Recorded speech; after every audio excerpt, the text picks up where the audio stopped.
ನ್ಯಾಯಾಲಯದಲ್ಲಿ ನ್ಯಾಯಾಧೀಶರು ಅಪರಾಧಿಗೆ ಮರಣದಂಡನೆಯನ್ನ ವಿಧಿಸಿದ ಬಳಿಕ ಪೆನ್ನಿನ ನಿಬ್ಬನ್ನ ಮುರಿಯುತ್ತಾರೆ. ಇನ್ನು ಬ್ರಿಟಿಷ್ ಆಳ್ವಿಕೆಯ ಕಾಲದಿಂದಲೂ ಭಾರತೀಯ ನ್ಯಾಯಾಧೀಶರು ಇದನ್ನ ಅನುಸರಿಸುತ್ತಾ ಬಂದಿದ್ದಾರೆ. ನ್ಯಾಯಾಧೀಶರು ಪೆನ್ನನ್ನ ಯಾಕೆ ಮುರಿತಾರೆ ಎನ್ನುವ ಪ್ರಶ್ನೆ ನಿಮ್ಮನ್ನ ಕಾಡ್ತಾ ಇರಬಹುದು. ಅದಕ್ಕೆ ಹಲವಾರು ಕಾರಣಗಳು ಕೂಡ ಇವೆ. ಪೆನ್ನಿನ ನಿಬ್ ಮುರಿಯೋದು ಅಂದ್ರೆ ಯಾವುದೇ ಕಾನೂನು ಅಲ್ಲ, ಬದಲಿಗೆ ಅದೊಂದು ಸಾಂಕೇತಿಕ ಕ್ರಿಯೆ ಆಗಿರುವಂಥದ್ದು. ಇನ್ನು ಒಂದು ವಾದದ ಪ್ರಕಾರ ನೋಡುವುದಾದ್ರೆ, ಒಮ್ಮೆ ಬರೆದಂತಹ ಅಥವಾ ಸಹಿ ಮಾಡಿದ ನಂತರ ನ್ಯಾಯಾಧೀಶರು ತೀರ್ಪನ್ನ ಪುನರ್ ಪರಿಶೀಲನೆ ಮಾಡಬಾರ್ದು ಅಥವಾ ನಿರ್ಧಾರವನ್ನ ಹಿಂತೆಗೆದುಕೊಳ್ಬಾರ್ದು ಎಂದು ನಿಬ್ಬನ್ನ ಮುರಿಯಲಾಗುತ್ತದೆ ಅಂತೆ.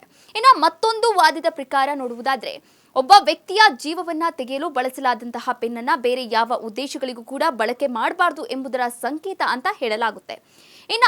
ಇನ್ನೂ ಒಂದು ವಾದ ಇದೆ. ಆ ಒಂದು ವಾದದ ಪ್ರಕಾರ ನೋಡುವುದಾದ್ರೆ, ಮರಣದಂಡನೆ ಶಿಕ್ಷೆಯನ್ನ ಪ್ರಕಟಿಸುವ ನ್ಯಾಯಾಧೀಶರು ಮುಂದೆ ಯಾವತ್ತೂ ಕೂಡ ಆ ನಿರ್ಧಾರದ ಬಗ್ಗೆ ನೆನಪಿಸಿಕೊಳ್ಬಾರ್ದು, ಆ ವಿಷಯ ನೆನಪಾಗಿ ಅವರಲ್ಲಿ ತಪ್ಪಿತಸ್ಥ ಭಾವನೆ ಮೂಡಬಾರ್ದು ಅಂತ ಮರಣದಂಡನೆಯ ಘೋಷಣೆಯ ಬಳಿಕ ಪೆನ್ನಿನ ನಿಬ್ಬನ್ನ ಮುರಿಯಲಾಗುತ್ತದೆಯಂತೆ.